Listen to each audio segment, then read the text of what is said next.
Hello viewers, আসসালামু আলাইকুম। আজকে আমি কথা বলবো স্যামসাং এর নতুন একটি মডেল নিয়ে। মডেলটির নাম হচ্ছে গ্যালাক্সি F23 5G। এটি একটি 5G ডিভাইস। স্বল্প বাজেটের মধ্যে এটি স্যামসাং এর প্রথম 5G হ্যান্ডসেট। প্রথমে আসি এর লুকিং নিয়ে। 30,000 এর মধ্যে যে লুকটা স্যামসাং নিয়ে এসেছে তা আসলেই প্রশংসনীয়। ব্যাক প্যানেলে 3টি ক্যামেরা সেটআপ যা দেখতে খুবই সুন্দর লাগছে।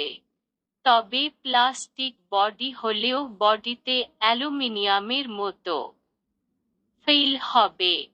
6.6 ইঞ্চি ডিসপ্লেতে আমরা পাচ্ছি টিএফটি এলসিডি টাচ স্ক্রিন।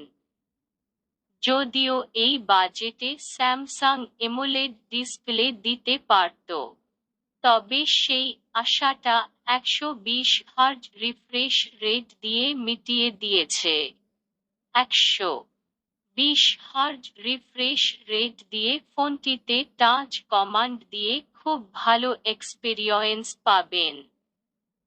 সাথে থাকছে গরিলা 5 ডিসপ্লে প্রোটেকশন।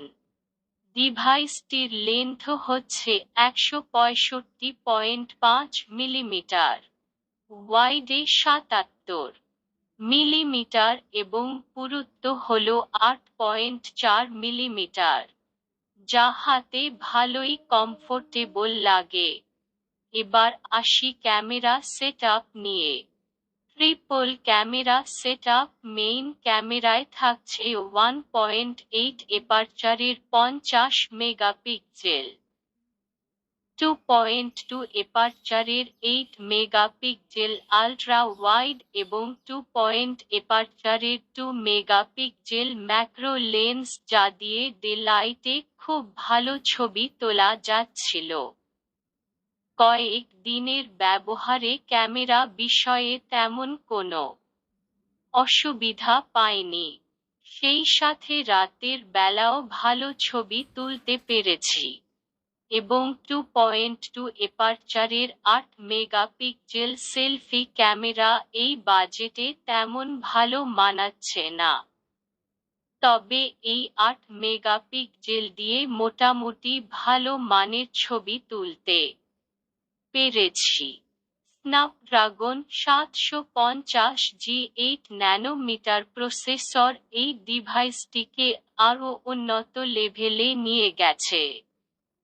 অক্টাকোর এই প্রসেসর এর সাথে থাকছে অ্যাড্রিনো 619 গ্রাফিক্স ইউনিট, যার কারণে গেমিং গ্রাফিক্স এক্সপেরিয়েন্স ভালো পাওয়া যাবে।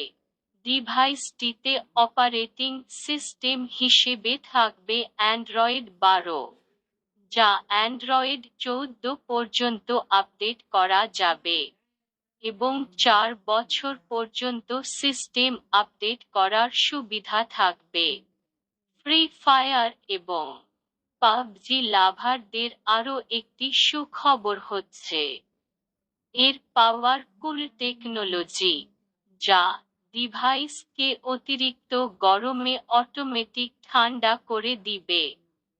তো এটি একটি নতুন ও কার্যকারী প্রযুক্তি। কোনো প্রকার ল্যাকিংস ছাড়াই গেমিং করা যাচ্ছিল এর ভালো প্রসেসর ও ভালো গ্রাফিক্স এর জন্য। ডিভাইসটির প্রাণ শক্তিতে থাকছে 5000 mAh এর ব্যাটারি এবং চার্জ করার জন্য থাকছে 25 watt fast charging support.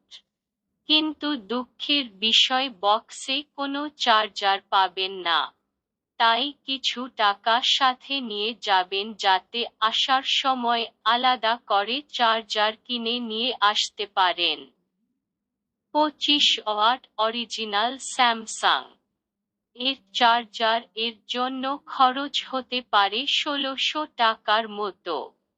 Fingerprint হিসেবে থাকছে সাইড মাউন্টেড ফিঙ্গারপ্রিন্ট সেন্সর, যা খুব ভালোই কাজ করছিল এবং খুব দ্রুত রেসপন্স করছিল। সব দিক বিবেচনা করে বর্তমান বাজারে অন্যান্য ডিভাইসের সাথে তুলনা করলে এই ফোনটি হবে ফিউচার ফোন। এই ফোনটি কিনলে আপনাকে দেশে 5G সুবিধা আসলেও ফোনটি আর চেঞ্জ করতে হবে না। তাই বলাই চলে 30,000 এর মধ্যে এটি একটি বেস্ট ফোন। এই রকম আরও ভিডিও পেতে সাবস্ক্রাইব করে আমাদের সাথেই থাকুন। ধন্যবাদ।